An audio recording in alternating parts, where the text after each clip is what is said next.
Bismillahirrahmanirrahim. Assalamualaikum warahmatullahi wabarakatuh. Alhamdulillahirabbil alamin. Assalatu wassalamu ala asrofil anbiya wal mursalin wa ala alihi washabihi ajmain. Baiklah, mari kita mulai kuliah ekonomi makro kita untuk hari ini. Kita membahas tentang perekonomian dua sektor, perekonomian tiga sektor, perekonomian empat sektor, dan pertumbuhan ekonomi. Baiklah, kali ini kita bahas perekonomian dua sektor. Perekonomian dua sektor ini adalah perekonomian yang terdiri atas interaksi dua pelaku ekonomi, yaitu sektor rumah tangga dan usaha. Dalam makroekonomi, interaksi perekonomian dua sektor ini merupakan kegiatan ekonomi yang paling sederhana. Kenapa dikatakan paling sederhana? Karena hanya membahas dua sektor, yaitu sektor rumah tangga dan sektor usaha. Jadi aliran pendapatan perekonomian dua sektor ini diperoleh dari sektor perusahaan yang menggunakan faktor produksi rumah tangga, baik itu gaji, sewa, bunga, dan pendapatan. Di mana sebagian besar pendapatan rumah tangga yang digunakan untuk konsumsi, sisanya itu pendapatan rumah tangga yang tidak dipakai akan masuk ke dalam tabungan di institusi dan lembaga keuangan. Jadi pengusaha yang ingin melakukan investasi bisnis dan usaha akan meminjam tabungan rumah tangga yang dikumpulkan oleh institusi atau lembaga keuangan tersebut. Itu perekonomian dua sektor. Dia hanya membahas dua sektor, rumah tangga dan perusahaan.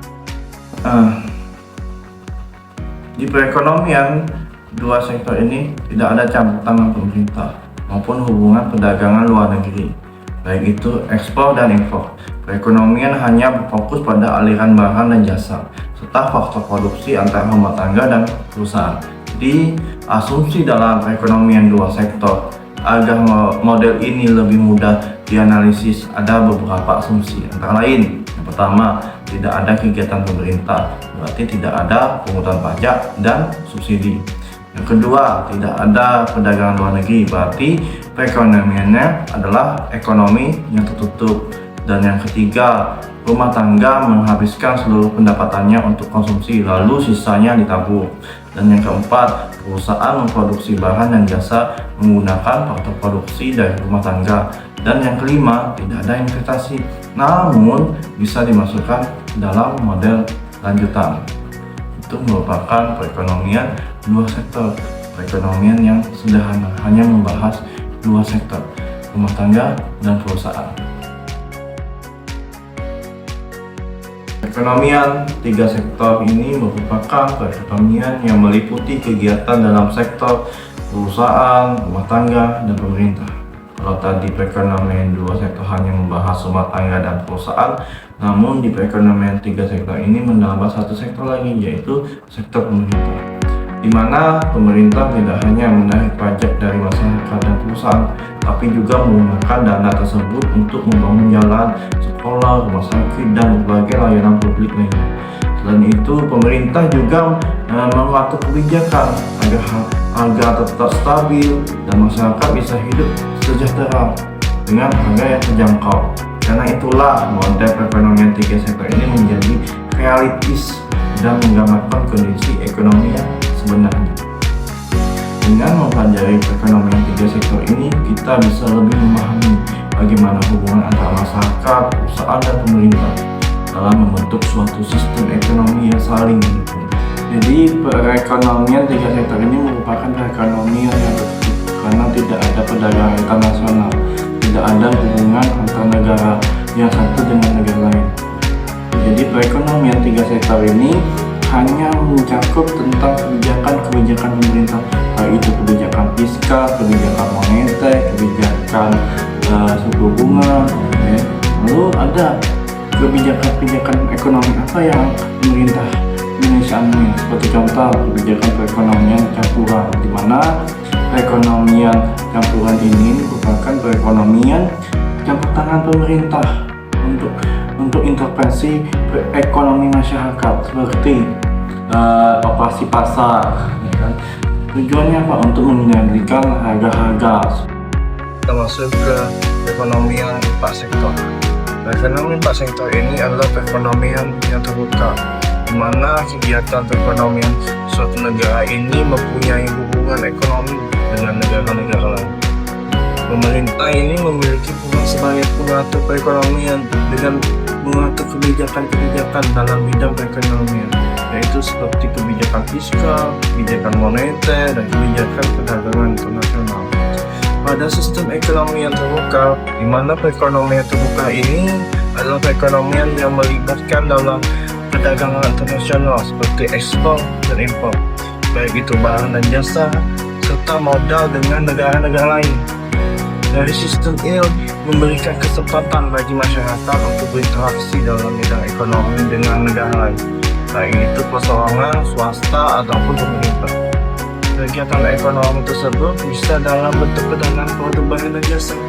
Dalam perekonomian terbuka ini, beberapa produksi dalam negeri diekspor dan dijual ke negara lain, dan juga barang-barang di negara itu yang diimpor dari negara lain. Tujuannya apa? Untuk memenuhi kebutuhan negara tersebut. Jika suatu negara itu dikatakan negara yang terbuka, berarti negara itu melakukan perdagangan internasional. Ada hubungan perdagangan antar negara satu dengan negara lain. Jika negara tersebut mempunyai hubungan luar negeri, hubungan perdagangan internasional, maka bisa dipastikan negara tersebut merupakan negara yang menganut sistem perekonomian yang terbuka. Jadi, perekonomian yang terbuka ini adalah sistem ekonomi di mana suatu negara ini melakukan interaksi ekonomi dengan negara lain, baik dalam bentuk perdagangan barang dan jasa, investasi, aliran modal, maupun tenaga kerja. Berbeda dengan perekonomian yang tertutup yang hanya mengandalkan produksi dan konsumsi dalam negeri. Perekonomian yang terbuka memungkinkan terjadinya ekspor, impor, serta kerjasama ekonomi internasional. Jadi, komponen utama perekonomian yang terbuka ini dalam model makroekonomi, perekonomian yang terbuka ini melibatkan beberapa komponen utama, yaitu ekspor. Di arti dari ekspor ini adalah penjualan barang dan jasa dari dalam negeri ke luar negeri. Dan yang kedua ini adalah impor. Jadi impor ini merupakan pembelian barang dan jasa dari luar negeri oleh penduduk dalam negeri. Dan yang ketiga adalah neraca perdagangan. Jadi neraca perdagangan ini artinya selisih antara ekspor dan impor. Dan yang keempat adalah aliran modal internasional. Jadi aliran modal internasional ini merupakan investasi asing langsung, portofolio asing, serta pinjaman antar negara. Dan yang kelima, yang terakhir adalah kurs valuta asing. Jadi kurs valuta asing ini merupakan nilai tukar mata uang domestik terhadap mata uang asing yang mempengaruhi daya saing ekspor dan impor. Manfaat dari perekonomian yang terbuka ini, yang pertama, akses pasar internasional. Jadi maksudnya adalah produksi domestik bisa dijual ke luar negeri untuk memperluas pasar. Yang kedua adalah spesialis dan keunggulan komparatif. Jadi artinya negara dapat fokus memproduksi barang yang memiliki efisiensi tinggi. Yang ketiga, akses teknologi dan modal asing. Jadi akses teknologi dan modal asing ini mendorong modernisasi dan pertumbuhan ekonomi. Dan yang terakhir, yang keempat itu adalah peningkatan konsumsi. Jadi konsumen bisa menikmati barang impor yang tidak tersedia secara lokal, yang tidak tersedia di negaranya sendiri. Jadi, tapi ada tantangan dan risiko dari perekonomian yang terbuka ini. Yang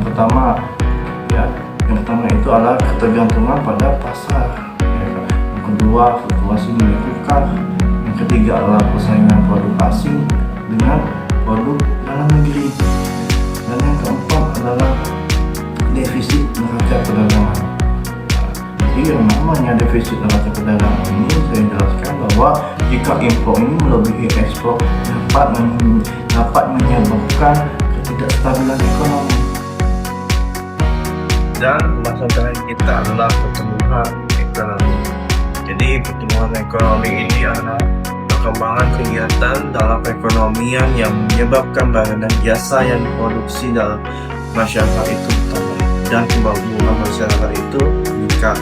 Pertumbuhan ekonomi ini dapat diartikan juga sebagai proses kenaikan kapasitas produksi suatu perekonomian yang diwujudkan dalam bentuk kenaikan pendapatan nasional. Ya, jadi kenaikan pendapatan nasional ini dapat muncul melalui yang pertama kenaikan pendapatan tenaga kerja, yang kedua kenaikan modal fisik atau sumber daya manusianya, yang ketiga kenaikan produktivitasnya. Lalu ada faktor-faktor pertumbuhan ekonomi ini juga bisa berupa faktor sumber daya manusianya. Ya. Sama halnya dengan proses pembangunan. Ya. Pertumbuhan ekonomi ini juga dipengaruhi oleh sumber daya manusia. Sumber daya manusia ini merupakan faktor terpenting dalam proses pembangunan.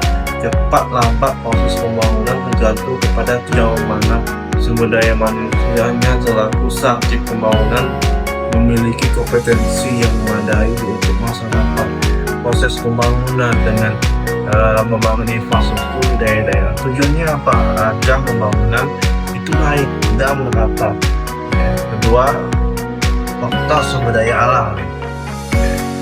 Sebagian besar negara berkembang itu pasti bertumpu kepada sumber daya alam dalam melaksanakan proses pembangunan. Namun, sumber daya alam saja tidak menjamin keberhasilan proses pembangunan. Apabila tidak didukung oleh kemampuan sumber daya manusianya dalam mengelola sumber daya alam yang tersedia.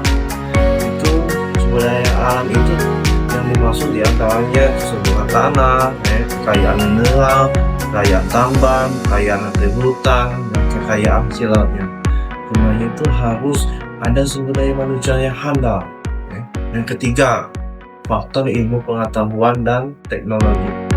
Jadi, perkembangan ilmu pengetahuan dan teknologi ini yang semakin pesat mendorong adanya percepatan proses pembangunan, pergantian pola kerja yang semula menggunakan tangan manusia digantikan oleh mesin-mesin canggih, berdampak pada aspek efisiensi, kualitas, dan kuantitas. Serangkaian aktivitas pembangunan ekonomi ini yang dilakukan dan pada akhirnya berakibat pada percepatan laju pertumbuhan perekonomian. Faktor budaya ini yang keempat juga faktor budaya. Faktor budaya ini memberikan dampak tersendiri terhadap pembangunan ekonomi yang tersendiri, dimana pembangunan ekonomi yang dilakukan ini dapat berfungsi sebagai pembangkit atau pendorong proses pembangunan. Tapi budaya ini juga bisa menjadi penghambat pembangunan. Budaya yang dapat mendorong ini bagus, yang dapat mendorong pembangunan ini diantaranya sikap kerja keras, kerja cerdas, jujur, ulet, semangat, kompeten. Semuanya bagus sebagaimana mestinya. Adapun budaya yang dapat menghambat proses pembangunan ini diantaranya sikap anarkis, egois, korupsi, boros, KKN, dan sebagainya. Semua ini lebih baik harus tinggalkan budaya-budaya seperti itu. Sumber daya modal ini membutuhkan manusia untuk mengelola sumber daya alamnya dan meningkatkan kualitas ilmu pengetahuan dan teknologi. Sumber daya modal ini berupa bahan-bahan modal sangat penting bagi perkembangan dan kelancaran pembangunan ekonomi.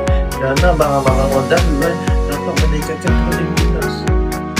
Memang sumber daya modal itu membutuhkan uang besar. Tapi untuk kemajuan sumber daya alam dan sumber daya ilmu pengetahuan teknologi itu diperlukan untuk kemajuan negara ini, untuk kemajuan pertumbuhan ekonomi.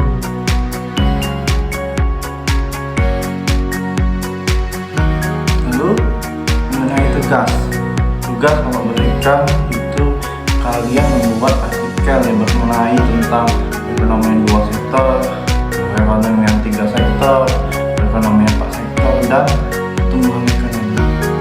Tugas itu dikumpul paling lambat besok. Oke, terima kasih. Baik, untuk perkuliahan hari ini kita sampai di sini. Semoga materi yang bermanfaat kita bisa dipahami dan bermanfaat untuk kamu. Akhir kata, wassalamualaikum warahmatullahi wabarakatuh.